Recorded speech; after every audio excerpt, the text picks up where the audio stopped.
Serdecznie, oficjalnie na inauguracji roku akademickiego 2020-2021 na Politechnice Białostockiej. Proszę wszystkich Państwa o powstanie. Proszę o wprowadzenie sztandaru.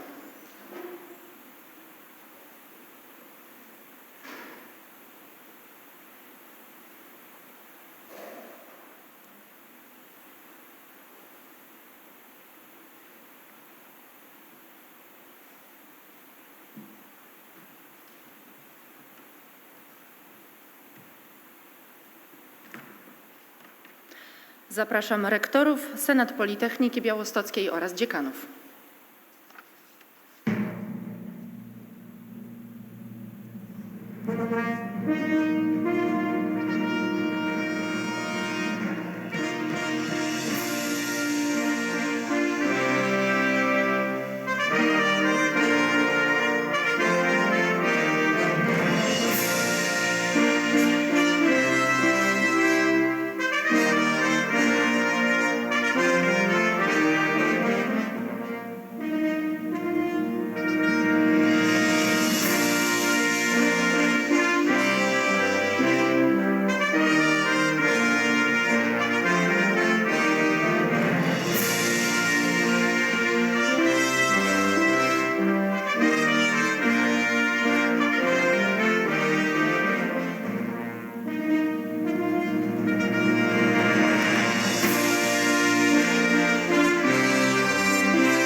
Marsz, marsz Dąbrowski, z ziemi włoskiej do Polski, za twoim przewodem złączę się z narodem. Marsz, marsz Dąbrowski, z ziemi włoskiej do Polski, za twoim przewodem złączę się z narodem.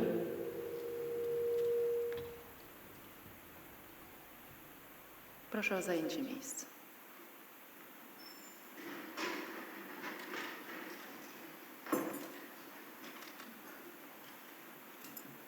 Szanowni Państwo, witam serdecznie gospodarza dzisiejszego wydarzenia, jej magnificencję rektor Politechniki Białostockiej, profesor Martę Kosiorka-Zweruk.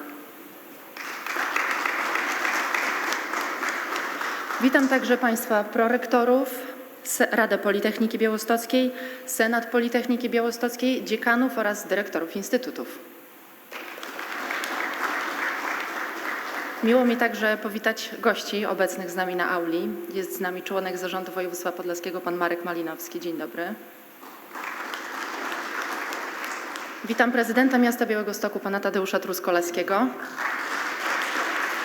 a także pana Jacka Brzozowskiego z Departamentu Prezydenta Miasta.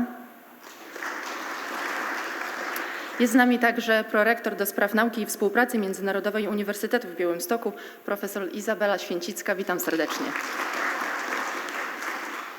A także prorektor do spraw nauki i rozwoju Uniwersytetu Medycznego w Białymstoku, profesor Marcin Moniuszko. Dzień dobry. W dzisiejszej uroczystości uczestniczą także studenci, doktoranci i uczniowie Akademickiego Liceum Ogólnokształcącego Politechniki Białostockiej, choć w okrojonym gronie i bardzo tego żałujemy, ale radzimy sobie z obecną sytuacją najlepiej jak możemy.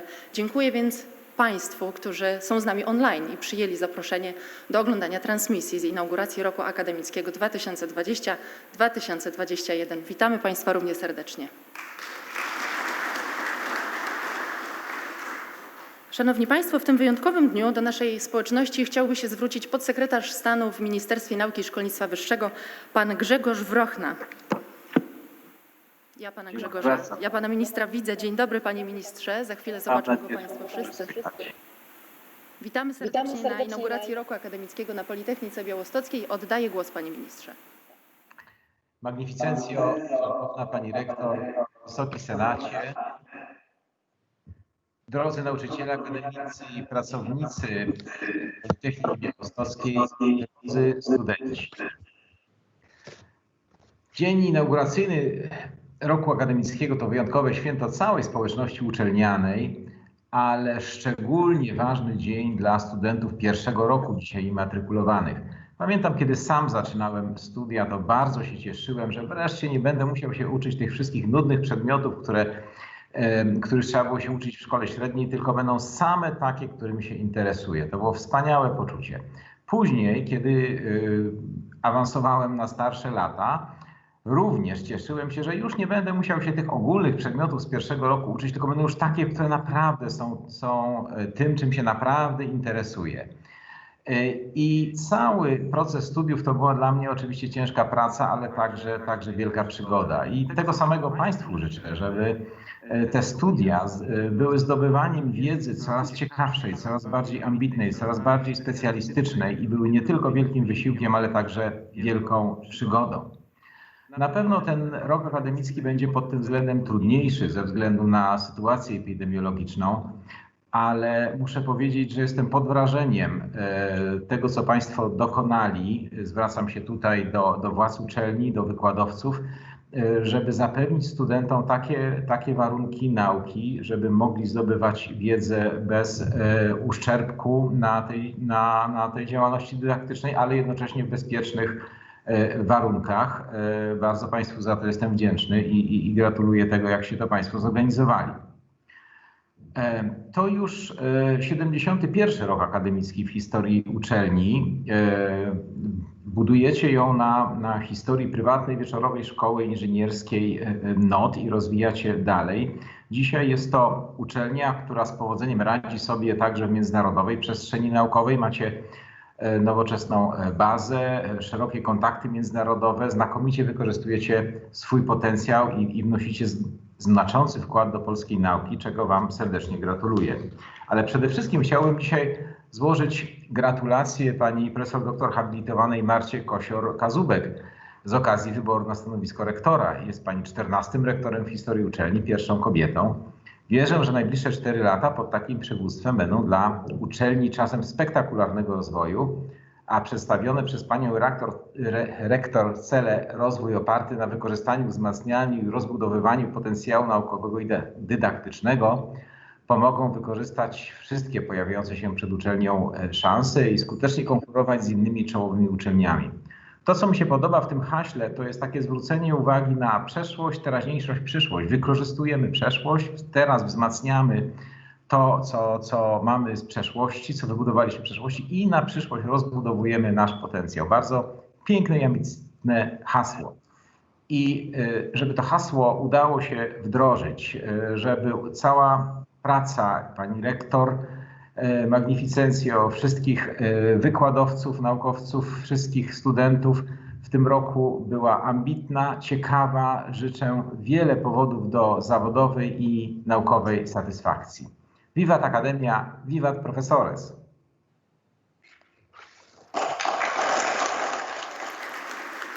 Dziękujemy bardzo, panie ministrze, za te ciepłe słowa i za życzenia. Do zobaczenia. Zapraszamy do Białegostoku, zapraszamy na Politechnikę Białostocką. To był pan Grzegorz Wrochna, podsekretarz stanu w Ministerstwie Nauki i Szkolnictwa Wyższego. A przed nami przemówienie inauguracyjne. Zapraszam jej magnificencję rektor Politechniki Białostockiej profesor Martę Kosior-Kazberuk.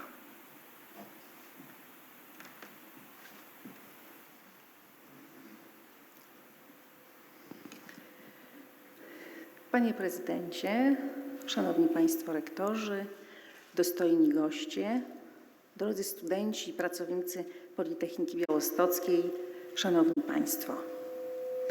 Otwierając 72. rok działalności Politechniki Białostockiej, stwierdzam, że nasza alma mater ma się dobrze. Mówię to z całkowitą świadomością niepewnych czasów, w jakich przyszło nam się znaleźć i zmienności losu.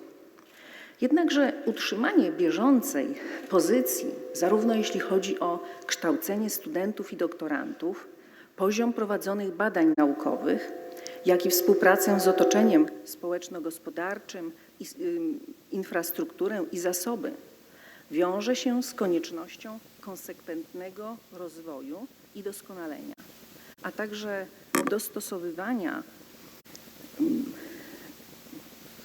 do zmieniających się czasem zupełnie nieoczekiwanie uwarunkowań zewnętrznych, zarówno w skali lokalnej, jak i globalnej. Jestem jednak przekonana, że dotychczasowe osiągnięcia predestynują Politechnikę Białostocką do sięgania wyżej i dalej we wszystkich przejawach życia uczelni. Nasza specyfika i siła polegają między innymi na wielokulturowości. Wielokulturowość jest ściśle związana zarówno z historycznymi uwarunkowaniami geograficznymi, strefa przygraniczna, tygiel kulturowy, jak i z dzisiejszymi potrzebami gospodarczymi właśnie naszego regionu.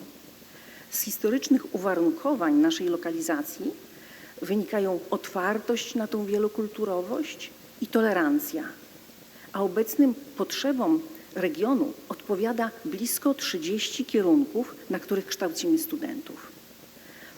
W ofercie kształcenia na naszej uczelni znajdują się twarde kierunki techniczne, kierunki interdyscyplinarne, kierunki z zakresu nauk rolniczych, nauk społecznych, a także z dziedziny sztuki, która wzbogaca i humanizuje wszelką działalność człowieka. Działalność naukowo-badawcza uprawiana jest aż w 10 dyscyplinach. W kontekście uwarunkowań lokalizacji jednym z naszych zadań jest kształcenie specjalistów przygotowanych do działania i wpływania na rozwój gospodarczy, społeczny i naukowy obszarów przygranicznych w oparciu o głębokie zrozumienie ich specyfiki, wyzwań i możliwości. Przynależy nam również rola kluczowego gracza w zakresie tworzenia, rozwoju i transferu wiedzy, z uwzględnieniem oddziaływania tych aspektów gospodarczych, kulturowych i społecznych terytoriów przygranicznych, co umożliwia pokonanie barier geograficznych, administracyjnych, a także mentalnych. Politechnika Białostocka to ponad 70 lat tradycji. Możemy czerpać siłę i doświadczenie z dorobku naszych poprzedników, rozwijać się i umacniać. Jesteśmy otwarci na wielokierunkową współpracę. Na tej bazie chcę dążyć do wypracowania poczucia integralności środowiska akademickiego jako społeczności, która stoi pracą, tradycją, szacunkiem i osiągnięciami.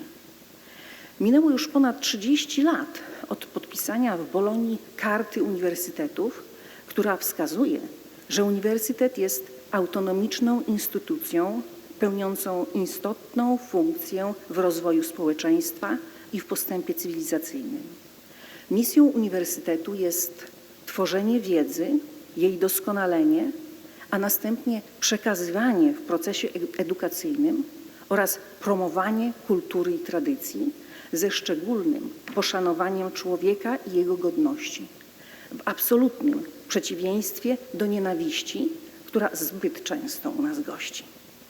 Rozpoczynając nową kadencję, zadajemy sobie pytania: co nas czeka? Jak wypełnić misję uczelni? Jak zadbać o jej rozwój? Jak mierzyć się z przyszłością, w której muszą odnaleźć się wszystkie uniwersytety bez utraty swojego potencjału i tożsamości, bez szkody dla wizerunku, z zachowaniem szacunku i miejsca dla każdego członka społeczności akademickiej. Nasza uczelnia, podobnie jak całe szkolnictwo wyższe, odczuwa obecnie skutki poprzedniej reformy. Mam na myśli zmianę ustawy Prawo o szkolnictwie wyższym z 2011 roku, jednocześnie znajdując się na etapie wdrażania założeń Konstytucji dla nauki, czyli ustawy 2.0, w tym nowych reguł ewaluacji uczelni. Wiele obszarów funkcjonowania uczelni wymaga dostosowania nie tylko formalnego, co już się w dużej mierze dokonało, ale także rzeczywistego do obecnej trudnej i zapewne jeszcze trudniejszej przyszłej rzeczywistości. Minie jeszcze wiele czasu, nim świadomość tych zmian stanie się codzienną praktyką. Zrównoważony rozwój uczelni wymaga konsekwentnego budowania potencjału naukowego, ale także porządkowania jej struktury, budowania nowych kanałów komunikacji i nowych zasad administrowania nauką i dydaktyką. Naszym celem winno być wzmacnianie i kontynuacja sprawdzonych, efektywnych rozwiązań i dobrych praktyk, a poprawianie tego, co nie służy wydajnej pracy, niezależnie od zajmowanego w uczelni stanowiska. Bardzo mi zależy, aby ludzie pracujący i uczący się w naszej uczelni mieli poczucie bezpieczeństwa, szacunku i zrozumienia. Budujemy system nie tylko na tę kadencję, ale także na dalsze funkcjonowanie uczelni. Musimy sobie zdawać sprawę, że pokonywanie trudności i rozwiązywanie problemów wymaga zaangażowania i określonego nakładu woli i dobrych intencji ze strony wszystkich pracowników, a nie tylko władz uczelni. To jest nasza uczelnia i wspólnie realizujemy cele, które przynoszą nam dumę. Dlatego chcę budować relacje oparte na wzajemnym szacunku i zrozumieniu, na przekonaniu, że wszyscy, studenci, doktoranci, badacze, dydaktycy, pracownicy administracyjni, techniczni, obsługi, pracownicy biblioteki i nauczyciele liceum ogólnokształcącego jesteśmy sobie potrzebni, bo wszyscy identyfikujemy się z misją i zadaniami uczelni. Jak każda uczelnia, stoimy przed koniecznością zmierzenia się w kształceniu i wdrażaniu osiągnięć naukowych z globalnym otoczeniem gospodarczym i kulturowym, w którym funkcjonują dzisiaj nasi absolwenci, ich pracodawcy, ale też i same uczelnie. Umiędzynarodowienie jest warunkiem koniecznym prężnego rozwoju wszystkich obszarów działania uczelni europejskiej. Dlatego też niezbędne jest rozwijanie i podtrzymywanie więzi z międzynarodowym otoczeniem naukowym, społecznym i gospodarczym. Bardzo liczę na udaną i efektywną współpracę z rektorami uczelni podlaskich i na uruchomienie potencjału przedsiębiorców naszego regionu, na współpracę z administracją samorządową i wsparcie administracji rządowej. Powinniśmy, a nawet musimy, budować solidne fundamenty współpracy regionalnej i szeroko pojętej współpracy akademickiej, tworząc solidny system o docelowym znaczeniu globalnym. Obecna sytuacja, w której musi funkcjonować uczelnia, spowodowana rozprzestrzenianiem się koronawirusa, skłania do wyciągnięcia wniosków, czego nas nauczyła i czego jeszcze nauczy nas pandemia. Jednym z efektów powinno być szersze wykorzystanie założeń ekonomii współdzielenia w celu lepszego i efektywniejszego wykorzystania zasobów uczelni. Współpraca w obrębie uczelni, w tym pomiędzy dyscyplinami, zmiana relacji społecznych w kierunku pobudzenia ducha społecznego i to nie tylko w obliczu zagrożenia, a także wspieranie osób z inicjatywą służącą rozwojowi uczelni. Zdajemy sobie sprawę, że świat zmienia się bardzo szybko i żyjemy w czasach ekstremalnych. A kiedy świat się zmienia, my zmieniamy się wraz z nim. Wszyscy zastanawiamy się, jak będzie wyglądał świat pandemii, ale pandemia nadal trwa, a my musimy efektywnie funkcjonować. Tu i teraz. Szczególnie trudne jest obecnie prowadzenie zajęć dydaktycznych, które ujawniło wiele niedostatków infrastruktury uczelni, metod dydaktycznych, ale również konstrukcji programów studiów.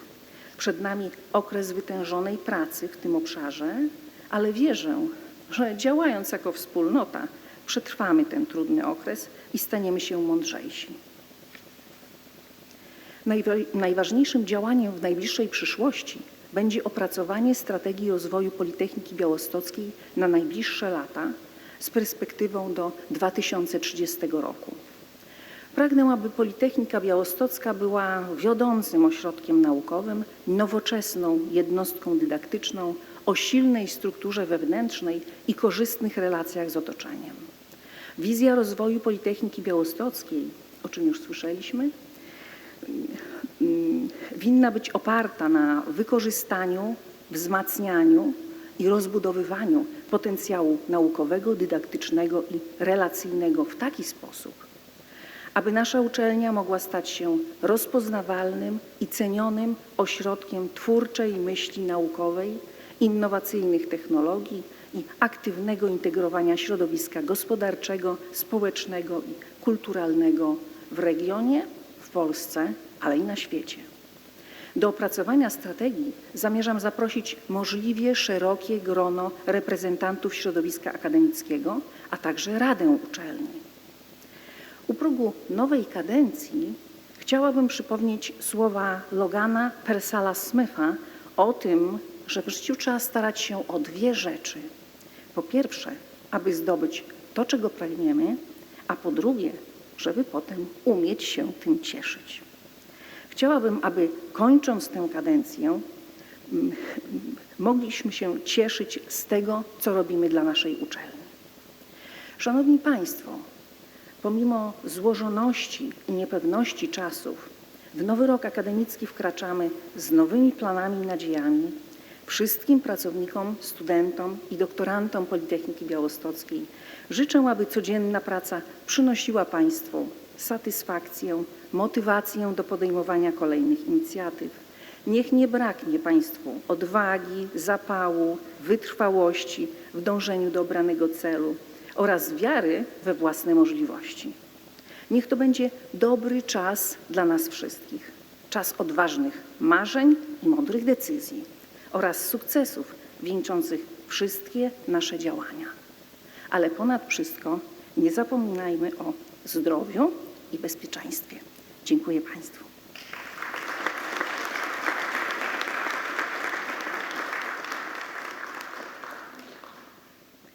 W tym miejscu, jako rektor Politechniki Białostockiej, chciałabym złożyć podziękowanie profesorowi Lechowi Dzienisowi, który tę funkcję sprawował przez ostatnie 2 kadencje.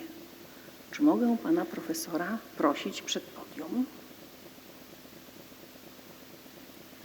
W imieniu społeczności akademickiej dziękuję panu za wkład w rozwój Politechniki Białostockiej, troskę o wysoką jakość kształcenia i prac badawczo-naukowych, budowanie więzi między uczelnią i otoczeniem gospodarczym, a także kontynuację i rozwijanie tego, co w tradycji akademickiej jest najlepsze.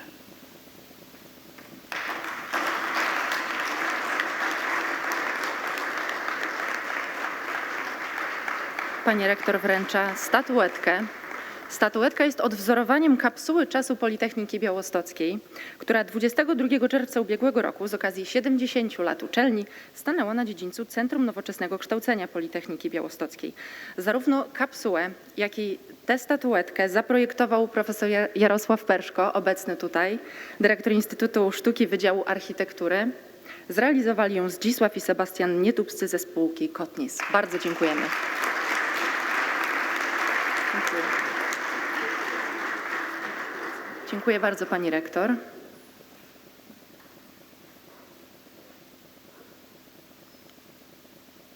Przed nami kolejny punkt, czyli immatrykulacja studentów.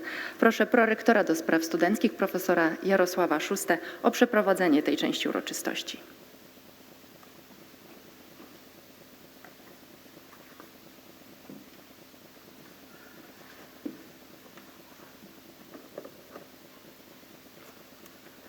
Do immatrykulacji zostali wytypowani studenci z poszczególnych wydziałów, którzy uzyskali największą liczbę punktów w ramach przeprowadzonych egzaminów oraz postępowań kwalifikacyjnych. Proszę następujących studentów o wystąpienie i ustawienie się przed podium.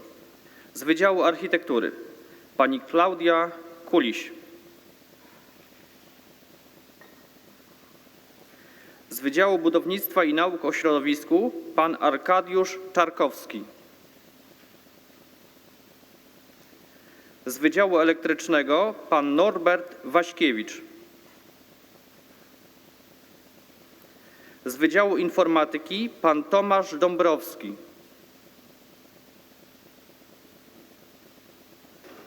Z Wydziału Inżynierii i Zarządzania pan Kacper Jurczak. I z Wydziału Mechanicznego pani Julia Kieryluk.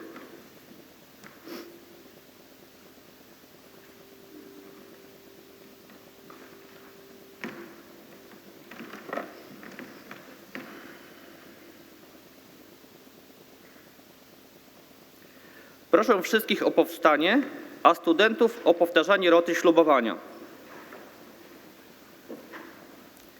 Wstępując do grona społeczności akademickiej Politechniki Białostockiej,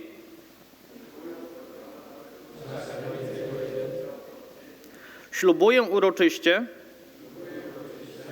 zdobywać wytrwale wiedzę i umiejętności w celu kształtowania mojej osobowości i kwalifikacji zawodowych, przestrzegać zasad współżycia koleżeńskiego, okazywać szacunek pracownikom uczelni oraz szanować jej mienie, postępować godnie i uczciwie, mieć szacunek dla tradycji akademickiej oraz dbać o dobre imię Politechniki Białostockiej.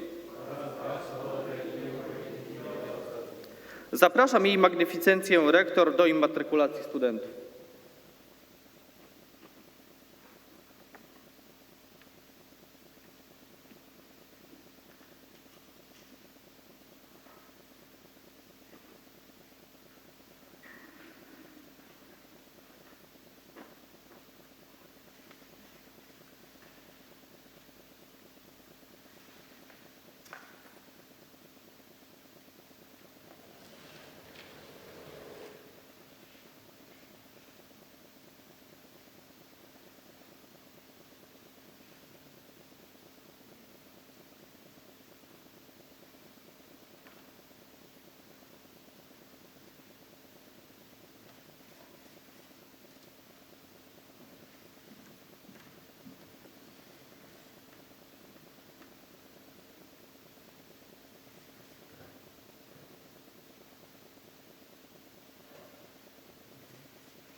Bardzo Państwu dziękuję.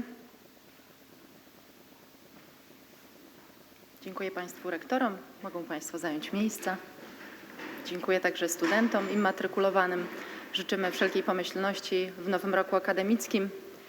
Proszę teraz prorektora do spraw nauki, profesora Marka Krętowskiego o przeprowadzenie aktu immatrykulacji doktorantów.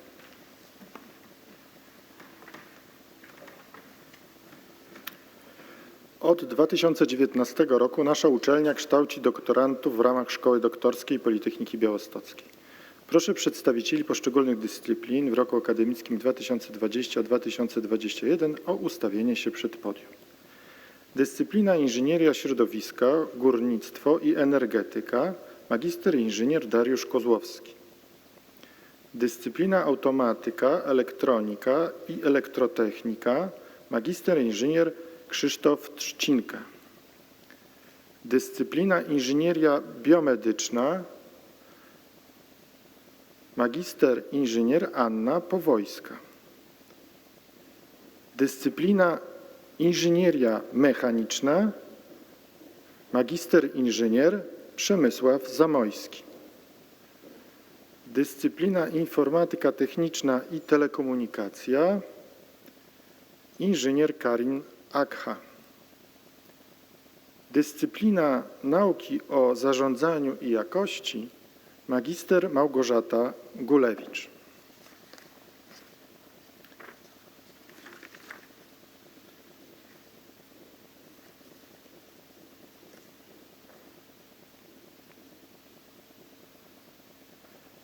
Proszę wszystkich o powstanie, a doktorantów o powtarzanie roty ślubowania. Wstępując do wspólnoty doktorantów Politechniki Białostockiej, Ślubuję uroczyście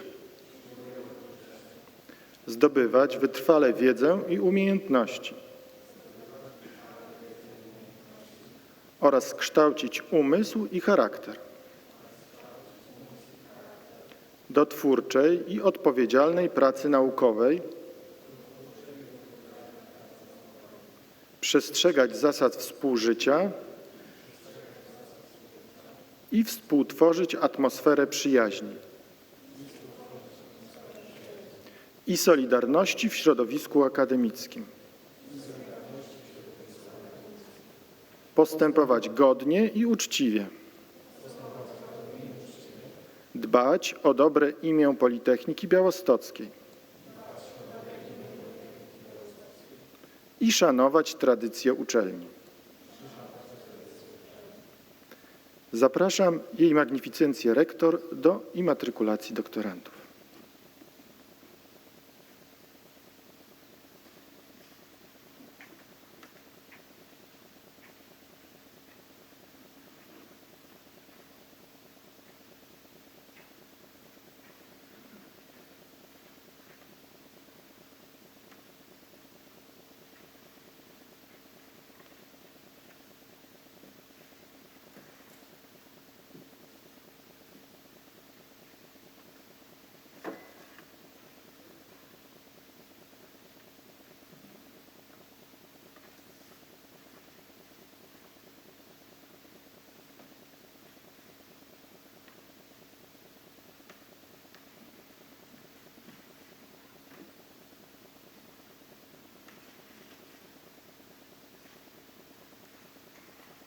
Dziękuję Państwu, dziękuję Panie Rektorze.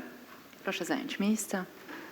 Głos zabierze teraz Jej Magnificencja Rektor, profesor Marta Kosiak-Kasperuk.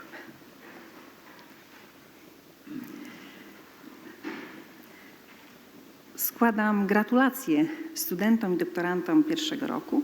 Życzę Wam wiele wytrwałości w zdobywaniu nowej wiedzy oraz tego, żebyście traktowali to zdobywanie wiedzy jako inwestycję w siebie. Mam nadzieję, że studia w Politechnice Białostockiej spełnią Wasze oczekiwania.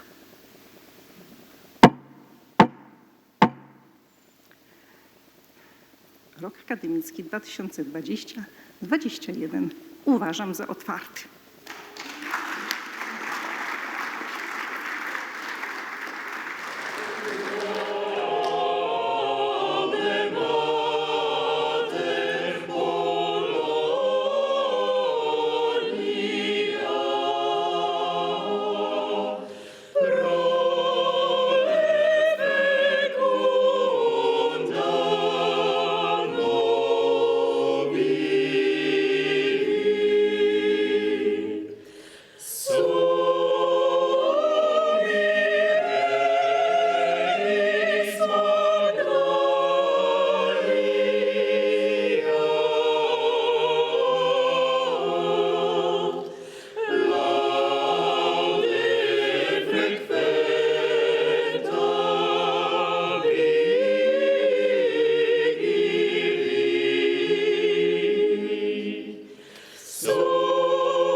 Po immatrykulacji studentów i doktorantów, po oficjalnym rozpoczęciu roku akademickiego oddajmy głos studentom. Państwo mogą zająć miejsca, a ja zapraszam przewodniczącego Parlamentu Studentów Politechniki Białostockiej, pana Kamila Kuleszę.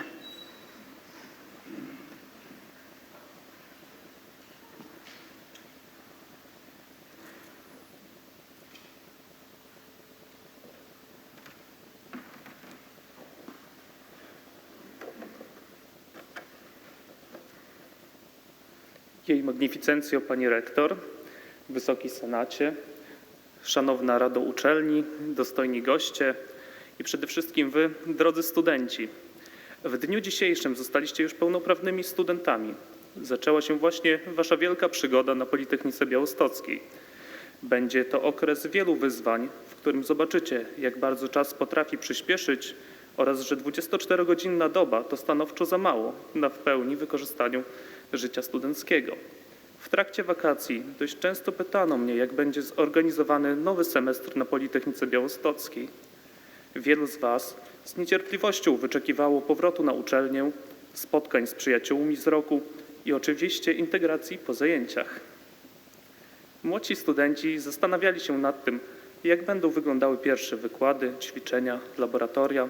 Każdego ciekawiło, jak odnajdziemy się w tym wyjątkowym roku akademickim. I oto stanęliśmy w nowej rzeczywistości całkowicie innej niż ta, którą znaliśmy do tej pory. Na Politechnice Białostockiej rozpoczęliśmy pierwszy w historii semestr, w którym nauczanie odbywa się w sposób hybrydowy. Niedługo zaczną się pierwsze wejściówki, pisanie sprawozdań oraz stres i obawy o zaliczenia przedmiotów, ale tak naprawdę nie ma się czego bać. Bardzo szybko odczujecie, jak pomocni stają się w takich chwilach wasi koledzy i koleżanki. To właśnie tu, na studiach, nawiązują się najwytrwalsze przyjaźnie, które pozostają na całe życie. Wybierając Politechnikę Białostocką, wymarzone kierunki studiów, na pewno macie już jakieś plany dotyczące kariery zawodowej. Uczelnia z całą pewnością pomoże wam sprecyzować strategię na jej rozwój. Pamiętajcie jednak, że studia to nie tylko wykłady, ćwiczenia czy też projekty. Swoje zainteresowania możecie rozwijać także w licznych kołach naukowych, organizacjach studenckich lub też w samorządzie studentów Politechniki Białostockiej. Każda z dodatkowych form aktywności potęguje pozyskaną na zajęciach wiedzę i przynosi nowe doświadczenia, dające wam przewagę w późniejszym życiu, zarówno prywatnym, jak i zawodowym. Uczelnie wyższe dają studentom naprawdę szeroki zakres możliwości rozwoju. Dlatego warto intensywnie wykorzystać ten czas i nie przespać swoich studiów, pamiętając oczywiście o bezpieczeństwie. Zaplanowanie tak wielkiego i trudnego przedsięwzięcia jak nauczanie hybrydowe jest dla władz uczelni nie lada sprawdzianem. Ale to właśnie wyzwania pokazują, jak ważna jest współpraca całej społeczności akademickiej. Przez całe wakacje trwały spotkania, które miały na celu zapewnienie wysokiej jakości kształcenia w nowym semestrze przy zachowaniu bezpieczeństwa nas wszystkich. Takie rozwiązania udało się wypracować, a przy tworzeniu procedur brały udział nie tylko władze uczelni i pracownicy, ale także studenci i doktoranci naszej alma mater. Aby jednak ten ogrom trudu nie poszedł na marne, musimy się wszyscy zmobilizować i przestrzegać wytyczonych procedur. Liczę na to, że my, studenci, wykażemy się odpowiedzialnością. Tak jak wcześniej wspominałem, jest to czas sprawdzianu. W imieniu samorządu studentów chciałbym serdecznie podziękować pani rektor oraz wszystkim prorektorom za ogromny trud włożony w przygotowanie tego semestru oraz za włączenie w tę pracę samorządu studentów. Działając wspólnie, możemy pokonać każdą przeszkodę. Wam, drodzy studenci, pozostaje już tylko życzyć udanych zaliczeń i miłego roku akademickiego. Dziękuję.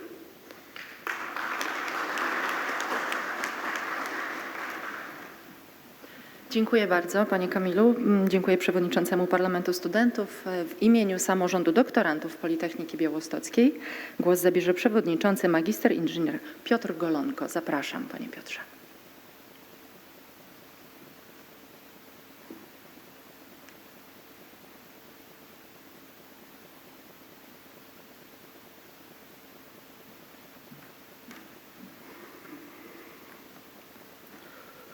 Magnificencjo, rektorzy, Wysoki Senacie i szanowni goście, drodzy studenci i doktoranci. Rozpoczynamy kolejny rozdział w życiu społeczności akademickiej. Jest to kolejny etap wspaniałej naukowej przygody, ale również czas intensywnej pracy. Jest to czas wielu wyzwań, sukcesów i wyrzeczeń. Dążąc do osiągania kolejnych kamieni milowych, przynoszących nas na wyższe poziomy naukowej drogi, nie zapominajmy, iż zarówno my, jak i nasze działania nie są zawieszone w próżni. Współczesna nauka to potężny przemysł. intelektu, pomysłów i idei. Jest to miejsce, gdzie wartość jednostki ujawnia się dopiero w prężnym i zgranym zespole, gdzie współpraca jest kluczem do osiągnięcia sukcesu, gdzie wspólny sukces jest najwyższą nagrodą nie tylko w znaczeniu naukowym, ale i społecznym. Dbajmy o to, by nasz rozwój był rozwojem otoczenia, by sukcesy otoczenia były naszymi sukcesami. Pracując razem w atmosferze wzajemnej życzliwości i szacunku, zrozumiemy, że niewiele jest celów, których nie da się osiągnąć. Drodzy studenci, rozpoczynacie kolejny etap swojej edukacji. Już niedługo znajdziecie odpowiedź na pytanie, kim będziecie po skończeniu studiów. Inżynierem rozwiązującym ciekawe problemy ludzkości, naukowcem poszukujących nowych rozwiązań, być może podczas doktoratu na Politechnice Białostockiej. Ważne, abyście zrozumieli, że czas studiów to szansa na poznawanie ludzi, nawiązanie kontaktów, dotarcie się podczas realizowania wspólnie projektów.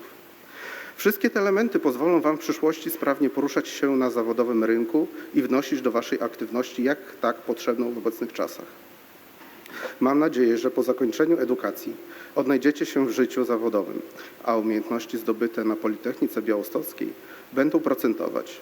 Osobiście mam nadzieję, iż za 5 lat niektórzy z Was podejmą wyzwanie kontynuacji zdobywania wiedzy w szkole doktorskiej. Drodzy doktoranci, jesteście drugim rocznikiem szkoły doktorskiej. Jest to nowa formuła, która umożliwia pełne skupienie się na najważniejszym dla Was celu – doktoracie. Doktorat nie jest tylko podsumowaniem pracy naukowej, ale również testem charakteru człowieka, ukazującym jego zdolność do poświęceń i determinację w dążeniu do postawionego celu. Podczas Waszej drogi możecie zawsze liczyć na pomoc samorządu doktorantów. To grupa otwartych ludzi, których celem jest kreowanie środowiska wspierającego pracę młodych badaczy oraz budowa sieci współpracy pomiędzy różnymi dyscyplinami naukowymi. Współpracując zyskujemy realny wpływ na ważne dla nas sprawy. Na zakończenie życzę doktorantom ciekawych badań, które chętnie opublikują prestiżowe wydawnictwa naukowe, milionowych grantów i wytrwałości w oczekiwaniu na sukcesy, które nadejdą. Tego jestem pewien i wzmocnią zarówno Was, jak i całą społeczność Politechniki Białostockiej.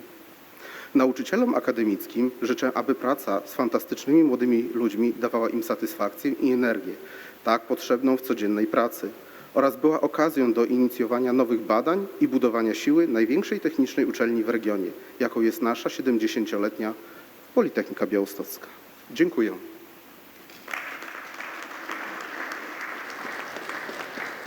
Bardzo dziękuję. Powitaliśmy studentów, powitaliśmy doktorantów, ale przecież od 5 lat częścią naszej społeczności są także uczniowie i pracownicy Liceum Ogólnokształcącego Politechniki Białostockiej, które od września tego roku nosi nazwę Akademickie Liceum Ogólnokształcące Politechniki Białostockiej.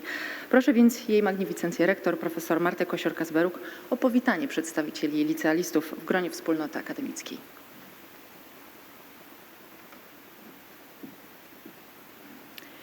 Zapraszam przed podium uczniów Akademickiego Liceum Ogólnokształcącego Politechniki Białostockiej.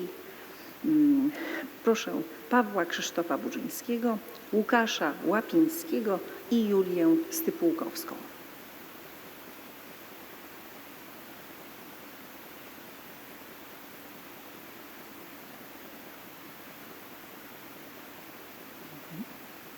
Życzę Wam, żeby czas spędzony w murach Akademickiego Liceum Ogólnokształcącego Politechniki Białostockiej był okresem intensywnego zdobywania wiedzy. Starajcie się rozwijać Wasze pasje i zainteresowania. Niech fakt, że znajdujecie się w murach uczelni technicznej, zainspiruje Was do poszukiwania samodzielnych rozwiązań. Bądźcie kreatywni i odważni w podejmowaniu wyzwań. Życzę Wam oraz całej społeczności Akademickiego Liceum Ogólnokształcącego PB pomyślnego nowego roku szkolnego.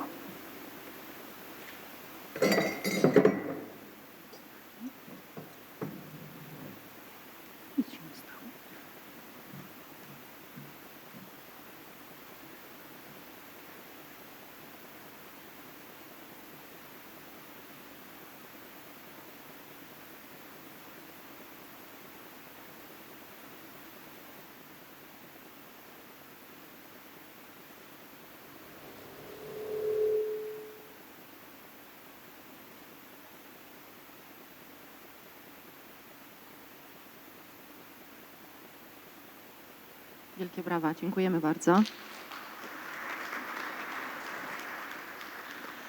Zapraszam panią rektor ponownie do pozostania przy mównicy, dlatego że przed nami wykład inauguracyjny, a ten po raz pierwszy w historii inauguracji uczelni, inauguracji roku akademickiego odbędzie się w formule zdalnej. Wykład wygłosi dr Andu Dukpa, który pełni funkcję rektora Jigme Namgyal Engineering College, który wchodzi w skład Królewskiego Uniwersytetu w Bhutanie. Pani rektor, proszę o zabranie głosu.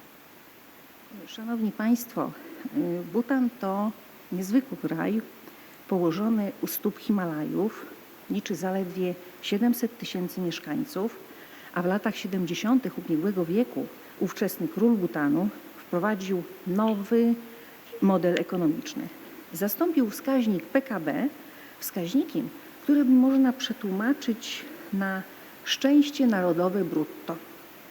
Królewski program wprowadził zasady mające pomóc w osiągnięciu równości społecznej i wzrostu poczucia życiowej satysfakcji wśród obywateli. Nadmienię tutaj, że całe kształcenie w Bhutanie odbywa się wyłącznie w języku angielskim. Jak to się udaje, to znaczy pomysł na ten nowy model ekonomiczny w kontekście szkolnictwa wyższego w Bhutanie, opowie nam podczas dzisiejszego wykładu rektor Andu Dukpa. To jest wyjątkowy człowiek, z którym miałam okazję spotkać się kilkakrotnie i z którym jako prorektor i rektor Politechniki Białostockiej nadal utrzymuję bliskie kontakty. Andu Dukpa kieruje Wyższą Szkołą Inżynierską Jigme Namgyal Royal University of Bhutan od 2011 roku. W swojej pracy położył ogromny nacisk na rozwój współpracy międzynarodowej. Uczelnia z Bhutanu jest aktywnym członkiem projektu Erasmus+, ale również realizuje liczne projekty z ośrodkami akademickimi w Kanadzie, Japonii, Nepalu i Finlandii. Tu, szanowni Państwo, łączymy się z Bhutanem.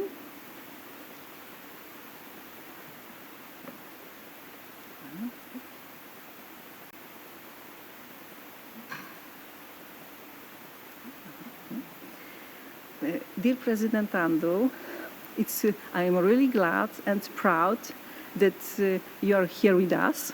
Thank you very much that you accepted our invitation to give keynote lecture.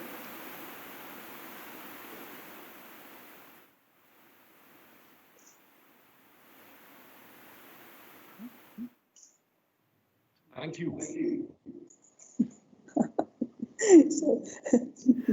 Thank you. Hope see you near future, and wish you all the best.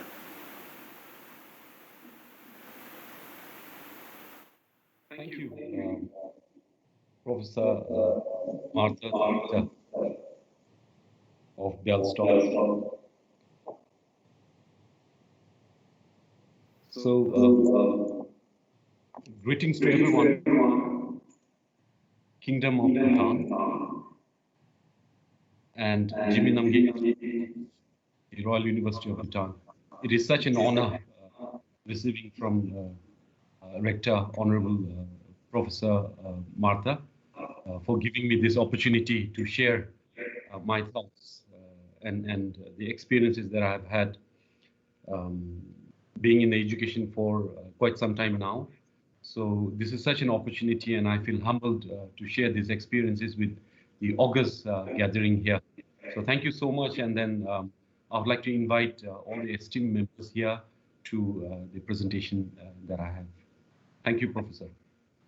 Thank you very much, and see you soon. And I once again wish you all the best. Dziękuję pani rektor. Szanowni Państwo, wykład został nagrany, dlatego przechodzimy teraz do wygłoszenia, do tego nagrania. Wykład inauguracyjny będzie o szczęściu i edukacji w XXI cyfrowym świecie. Zapraszam serdecznie. Dzień dobry. Greetings from the Kingdom of Bhutan. In our language, the greeting is Kuzu Zangpola. So with this, Honorable Rector, Professor Martha, Honorable Vice Rectors, the Honorable Members of the Senate, faculty, staff, students, and ladies and gentlemen. Congratulations to Professor Martha and everyone for the opening of the academic year. Despite all the hurdles that we as academicians and managers continue to face because of the current pandemic. Congratulations to Professor Martha as well for being elected as the rector of Bialystok University of Technology, and also for proudly being the first female rector of the university. I'm sure under your able leadership, the university will continue to soar higher and experience rapid development and benefit all stakeholders of the university. And I would like to thank Professor Martha for giving me this honor to talk to the STEM participants here today. Being in the education sector, I just wanted to share some of the thoughts with the esteemed members here, and wanted to talk about and would like to talk about education and happiness in the 21st century digital world. Now, most of us here are educationists, managers, students. So I think we really need to understand the purpose of education. What is the purpose of education? The purpose of education, perhaps centuries back, or maybe 3-4 decades back, and the purpose of education now might slightly differ. So we really need to understand the main purpose of education, or the formal education. Now, most of us, especially our young colleagues, when we go to colleges, we have aims in our lives. Some might say that I want to become a doctor, some might say I want to become an engineer, pilot, some might want to become professors. For what? For example, if you become an engineer, for what? Maybe to make things, bring innovation, earn money, earn respect. But eventually, the genuine objective is what as human beings? I think the genuine objective of taking up professions, any profession, is to be happy and prosperous as a human being. Whether you become engineer, whether you become a doctor, whether you are a farmer, whether you are a politician, at the end of the day, as human beings, our ultimate goal is to be happy and prosperous. So if that is the ultimate goal of a human being, then the education that we provide should help human beings achieve this goal of being happy and prosperous. Now,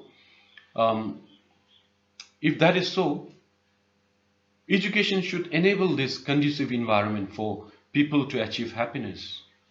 In schools, whether it is in Bhutan, whether it is in Poland, or any part of the world, we teach a lot about materialism.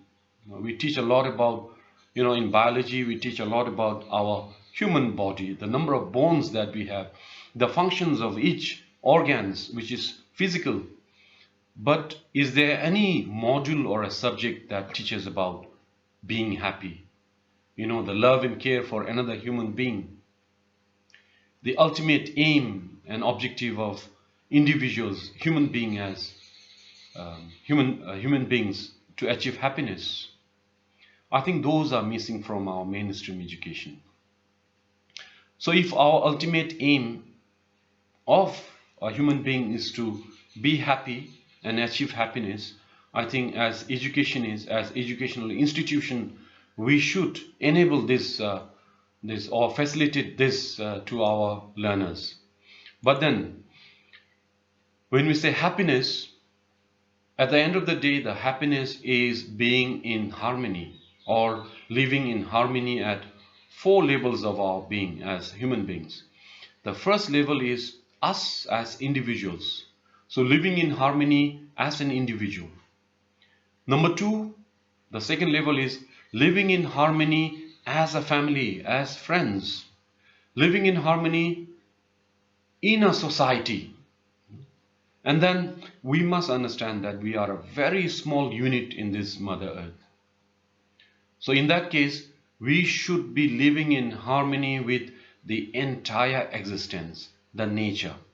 So living in harmony at all these four levels of our being as a human being ultimately leads to happiness. So if that is the objective of every human being, then are the educational institutions doing enough? Are we enabling this, a conducive environment? Are we facilitating this to our young learners? Now, most of us, we perhaps understand that the core focus of education system is to impart knowledge and skills, knowledge transfer and skills. But that's not enough. We also must, along with knowledge and skills, inculcate good attitude, a sound character building. So our focus should not be limited only at transferring knowledge and skills, but also inculcating good attitude, character in our students, in our learners. And our beloved His Majesty the King, when he visited one of our sister colleges, which is an education college, His Majesty said that as teachers, we cannot give what we do not have. If you don't have knowledge and skills, we cannot impart it to our students. If we as teachers, if we do not have attitude and character, we cannot inculcate this and give it to our students. So if that is the case, then at this present moment in the educational institutions, where is the focus more? Is it in the transfer of knowledge and skills only, or are we also focusing on attitude and character? Where is it more? I think we must make sure that we have all these four components in our education system. Then, what is the impact of education? As I understand, knowledge and skills should be accompanied by attitude, character, and compassion. And a person with knowledge, skills, a knowledgeable, skilled person with attitude, character, and compassion, it will lead to the well-being of mankind. It will lead to harmony. It will lead to happiness. On the other hand, if an individual just knowledge and skills but devoid, without attitude, character, and passion, but very knowledgeable and very skilled, it may perhaps lead to destruction of mankind, disharmony, corruption, and unhappiness. So this attitude, character, and compassion is very, very vital even in today's education system if we are to achieve happiness. In the Royal University of Bhutan, our motto is GNH Inspired Education. Now, what is this GNH? GNH is Gross National Happiness. This is a very unique development philosophy.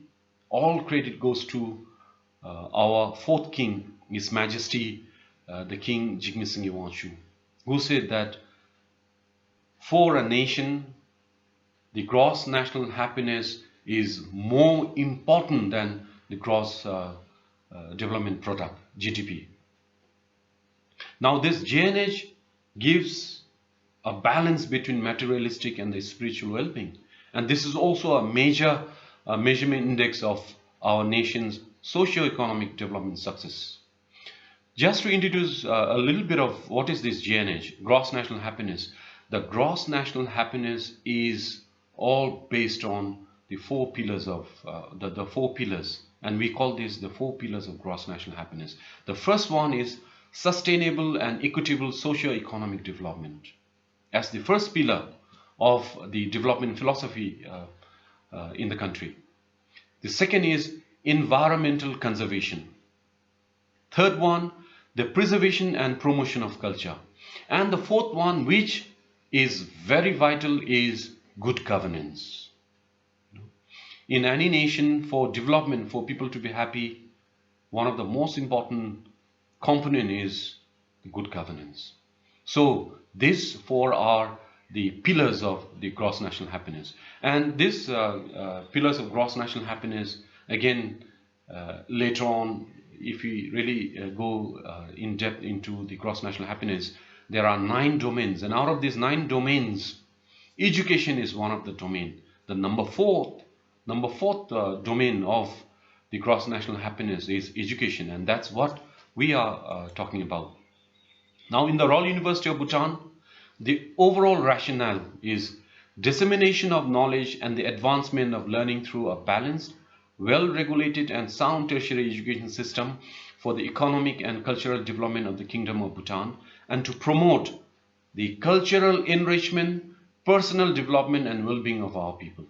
Even the vision of the Royal University of Bhutan is an internationally recognized university steeped in gross national happiness, GNH values. So that's what we strive for.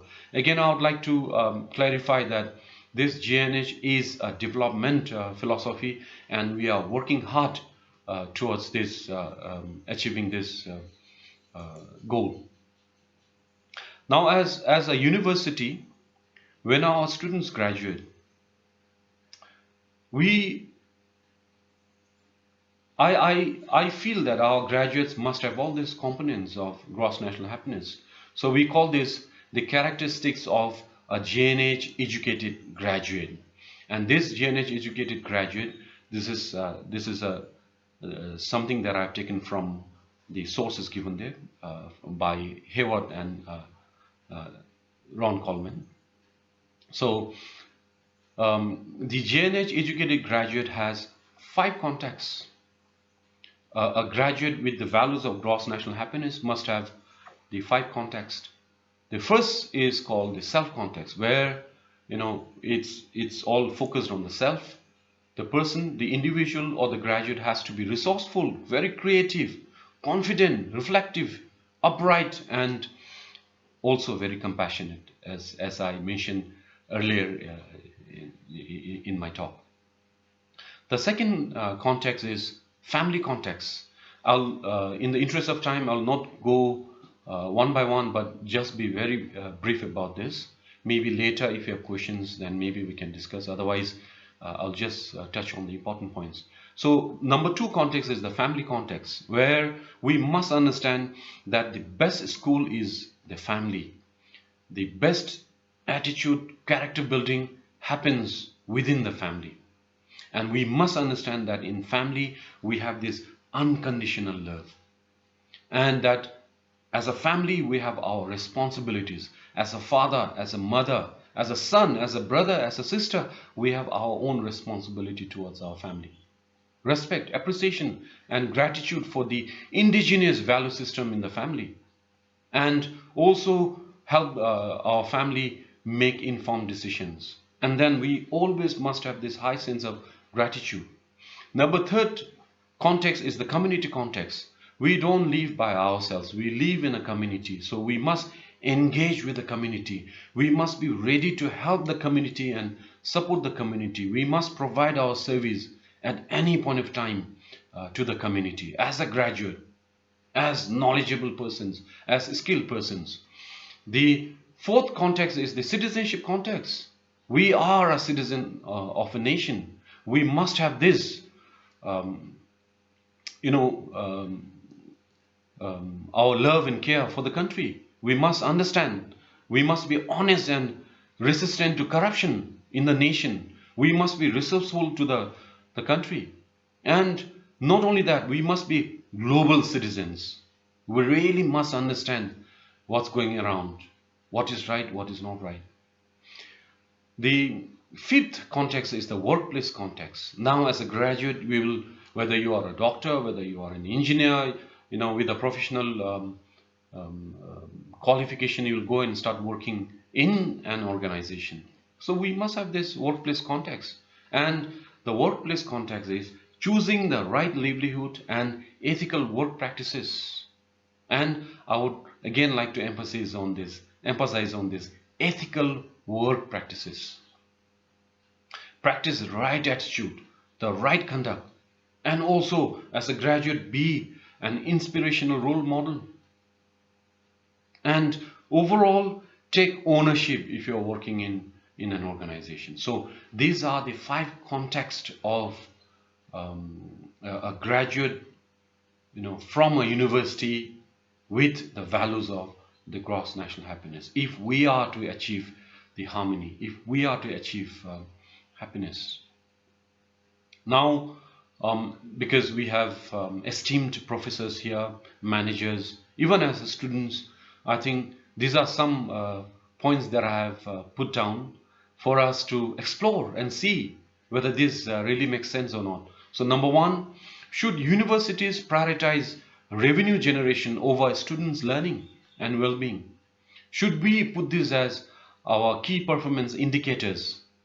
Should we really focus on the revenue generation over students' learning? Number 2, should paper publications be prioritized over community support? Is there a weightage given to the service that you provide to the community, or are we giving more weightage to paper publications? Should the focus be more on the impact factors of papers published for the promotion of a faculty member rather than his or her service to the community and to the university or the organization? Should you prioritize the impact factors? And then there are many agencies or organizations that keeps talking about university ranking. University ranking on what context? Is it based on the students' well-being? Or what is this based on? Is it based on just the research works? Because at the end of the day, it's all about happiness. And there are universities, in order to attract students, more students in the university, they advertise saying that the graduates from the university will get 100% employment. Is our focus more on the employment? Isn't our focus on the character building? If a student is imparted the right knowledge, the right skills, the right character, the right attitude with compassion, I think such a student or such graduate will automatically get good job. I think this is what I see with the experiences that I have. And so in this digital world, I'm sure the elderly esteemed members here would understand that now it is the 21st digital century. Even during this unprecedented trying times because of the COVID pandemic, we see that our most of our professional work, our education, learning and teaching has become all online. Our younger generation are more fluent with the digital devices. They spend more time with computers than in the field, in the farm, or physical training. And so I think we need to really see as education is, as universities, way to put our focus in this 21st century digital world. So I think it's time for us as education is, as universities, to rethink and re-engineer education. So that's something I wanted to put forth to our esteemed participants here.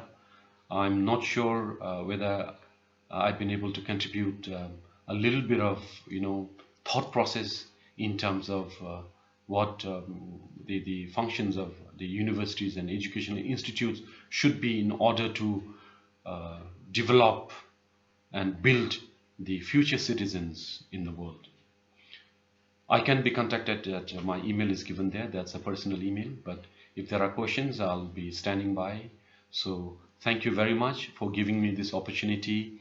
If you have anything to ask, perhaps maybe there will be a time, a question answer session. Otherwise, to Honorable Rector, Professor Martha, and everyone else, thank you very much for giving me this opportunity to be one of the participants in this important event today.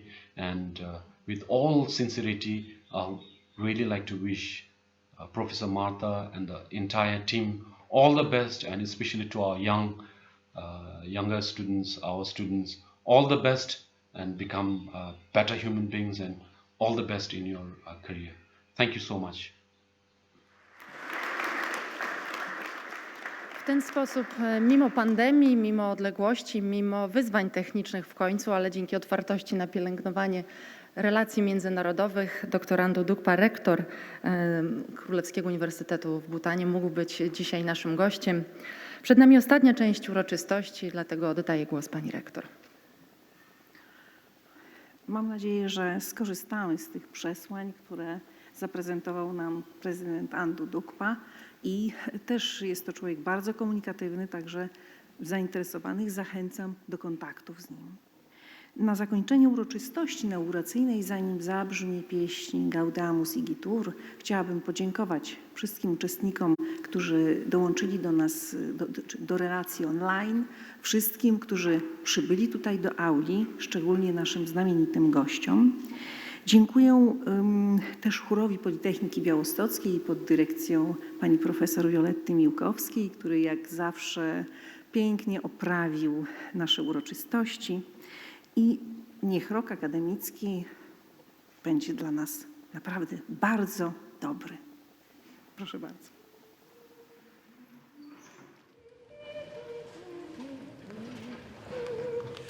Gaudeamus igitur, juvenes dum sumus.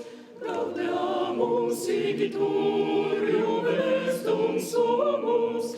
Posibundam juventutem, os honestam senectutem, nos habebit cumus. Nos habebit cumus. Vivat Academia, vivat professores, vivat Academia, vivat professores, vivat membrum quolibet, vivat membrum felibet, semper sit flore, semper sit flore. Szanowni Państwo, aulę opuści teraz poczet sztandarowy.